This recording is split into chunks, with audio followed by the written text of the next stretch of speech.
Good morning, Jeff. I'd like to welcome you to Purpose and Profit. This is Jeff Peterson. He lives in Colorado. He's a super successful Airbnb operator, and he is delving into helping investors keep more money that they're making. Tell us a little bit about your journey, Jeff.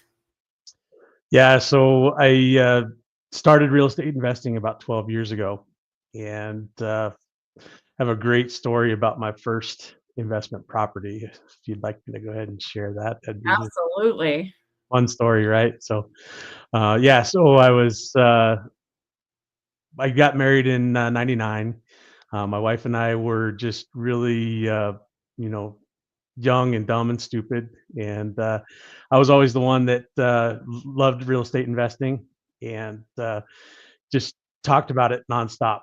And so I was the first one of my friends to buy a condo. So I spent whatever 80 grand or something, bought a condo.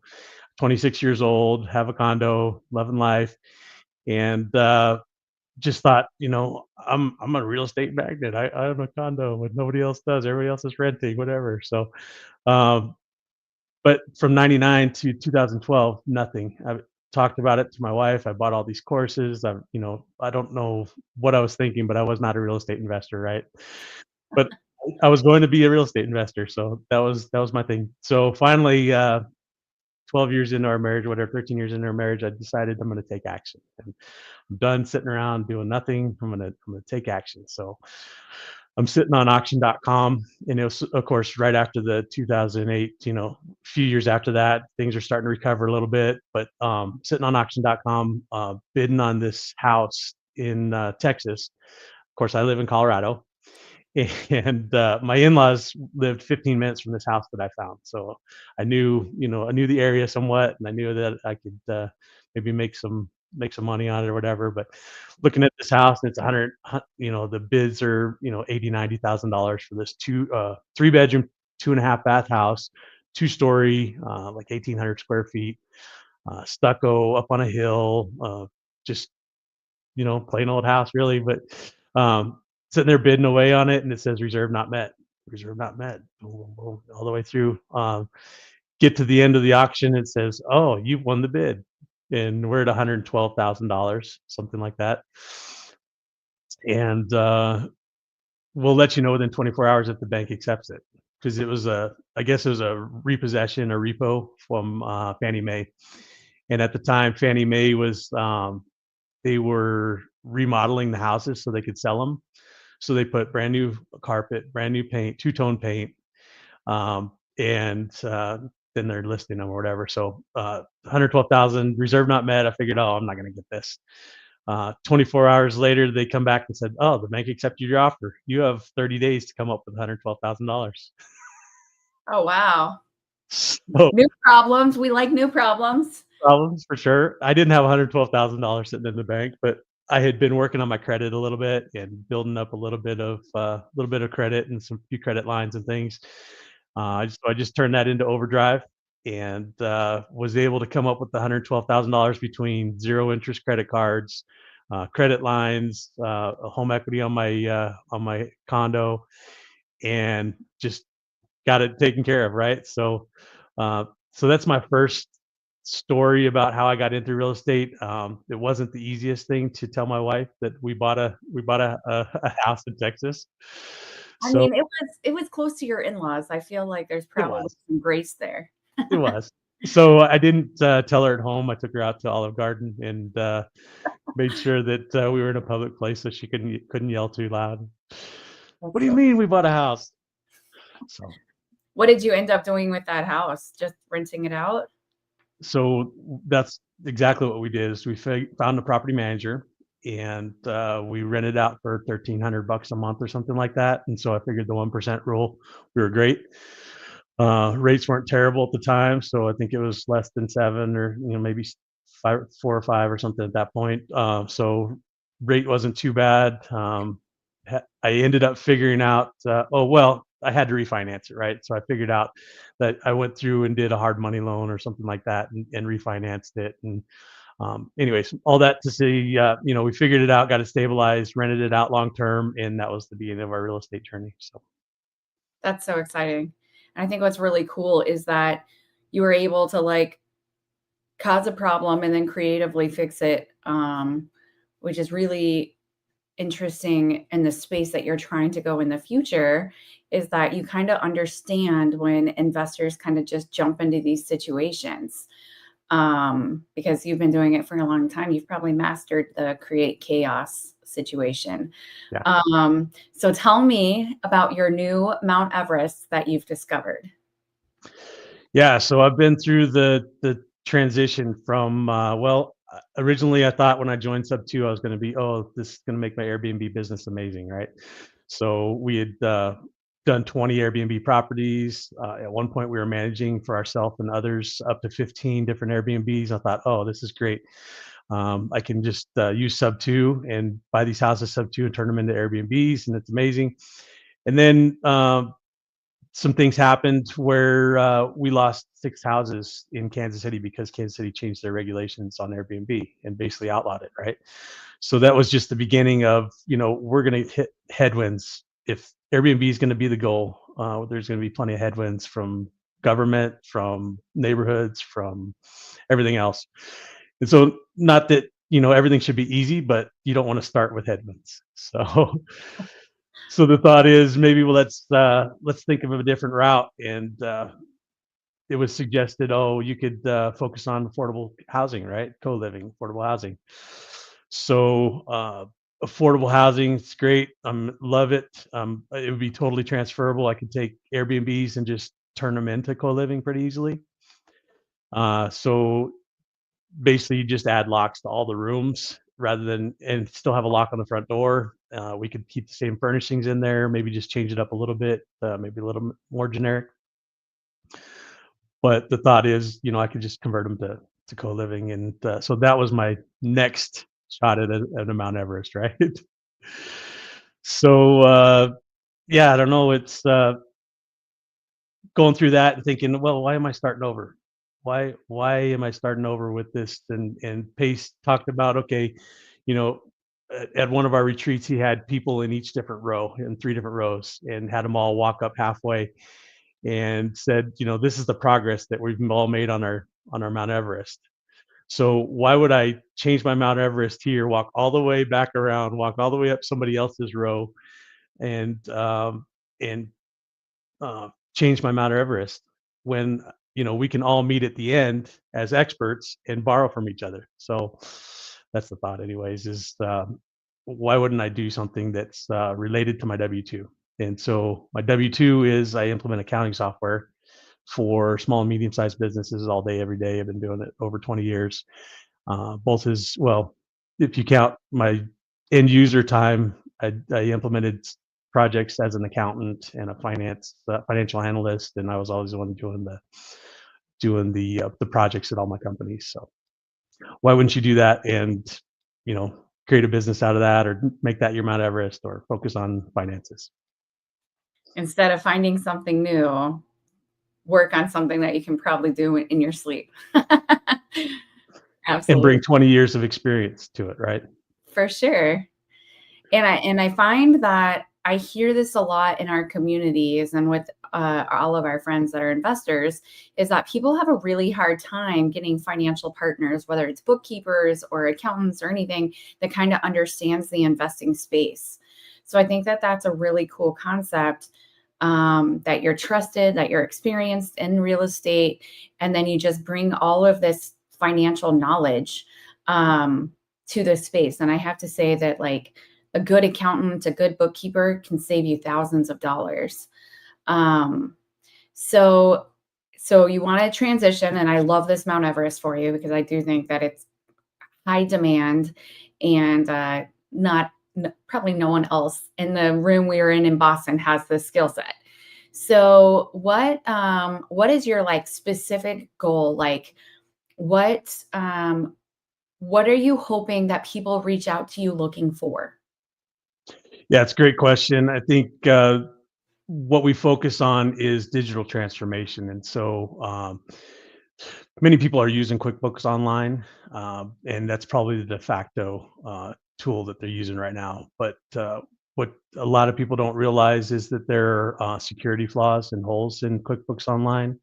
And as you scale and grow, you need to have something that you need to have a system that will grow with your organization, that will grow with your skill sets, and give you the ability to kind of focus in on, what's important for your business. And so, there's a couple different things that I'm thinking about, but um, the first thing would be my 2-day workshop that I'm getting ready to put together, and that would help arm owners and help them figure out if they're ready to move off of QuickBooks, or if it even is an option, right?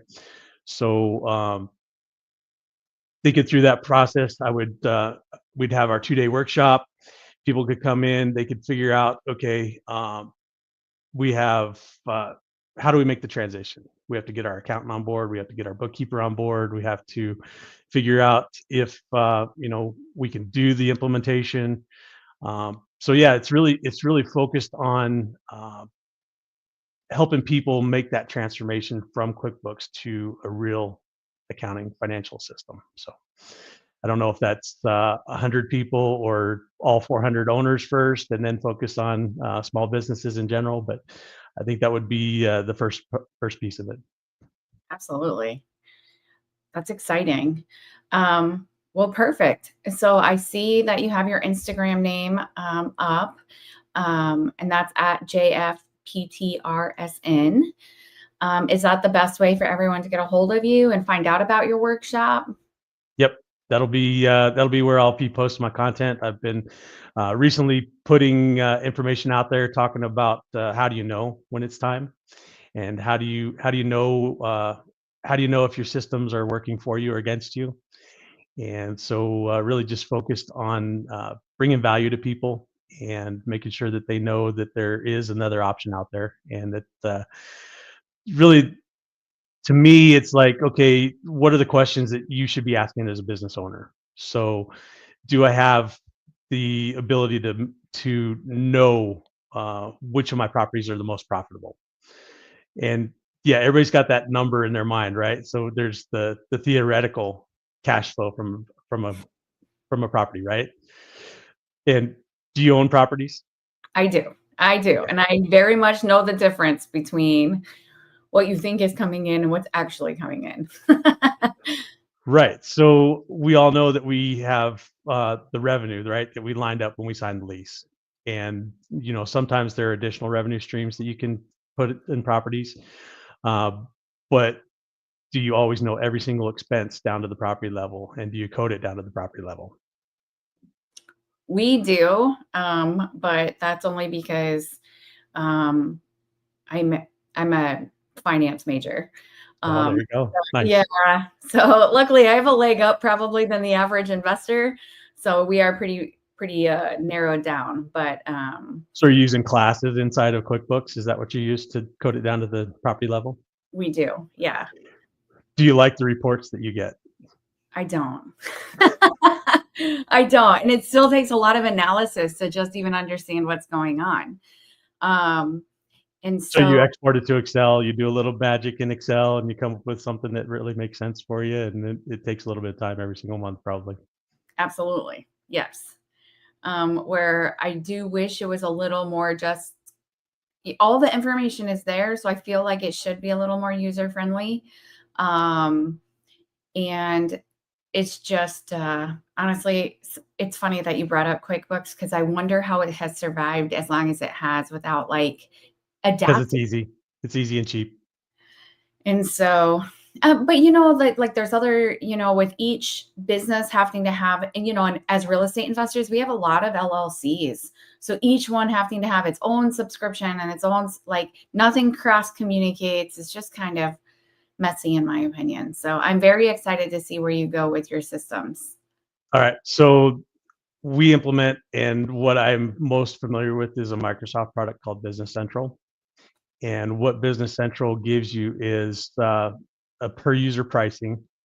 So, for instance, I use it in my business. I pay $840 a year for the software subscription. With that $840 a year, I have unlimited LLCs. I have unlimited companies that I can have, and I can basically put whatever I want in there. And what would you say if I told you I could print out a financial statement today that has my accounts down the left side, my general ledger accounts, all my revenue, expenses, et cetera. And then every column to the right has every property that I own. Oh, wow. And I could print it up today for my banker. I could print it up for my accountant. I can say, here you go. And it goes all the way across. Each column is a property. And by the way, I also do Turo here and there. So I have 4 Turo cars, and I can print them all out together. And then at the far right, it totals up and gives me a total for my entire company. That's incredible. Right. So what that is a dimensional accounting system, and it's a real accounting system. So there are some implementation costs, and at my business, at my W-2 job, um, we implement accounting software, and we do $100,000, $200,000 implementations for the software. But there are ways to do it faster, easier, and cheaper. And so my thought process is that I could show owners and real estate investors how to do it for probably less than 10 grand, and implement a dimensional accounting system. I mean, I'm just throwing the number out there. I don't know if that's the final number yet, Right. but showing them how to get in for a reasonable cost. And maybe it's I'm building a template, right, where it just has a single dimension, and that dimension is property, or the dimension is asset, or whatever it ends up being. And then you just tag every single transaction with that code. Wow. That's incredible. Well, So I'm that means a start, right? And then the thought process is, well, do you have other lines of business? Do you have buy and hold? Do you have fix and flip? Do you have wholesale? Do you have all these different businesses, right?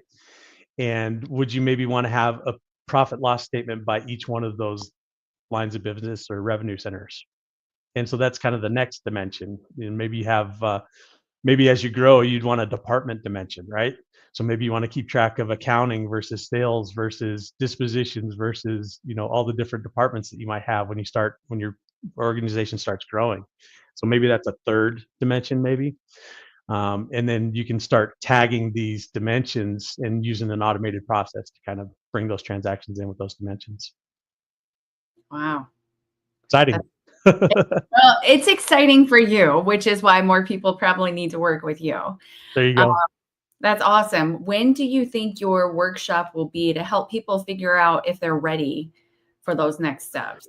So for me, I have all the content. I know what it is, and I can start putting it together right away. I haven't built it out yet, but I do think I could put it together within a couple months here. So I think that's the where I'm at on that, and I think I probably put it together pretty quickly. That's awesome. Very exciting. And Well, the updates will be in my Instagram for sure. absolutely. We'll make sure to push that out. Did you have any last tidbits before we let you enjoy your Saturday? I think the biggest thing is, take action, right? I mean, it doesn't, both on the financial side and your investing side. If you sit around talking about it and worrying about it, and, it takes you, 10 months to make a decision.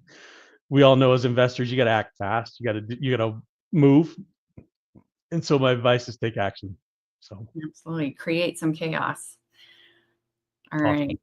Well, I love it. Well, thank you, Jeff, for today. And I hope you have a great, great Saturday.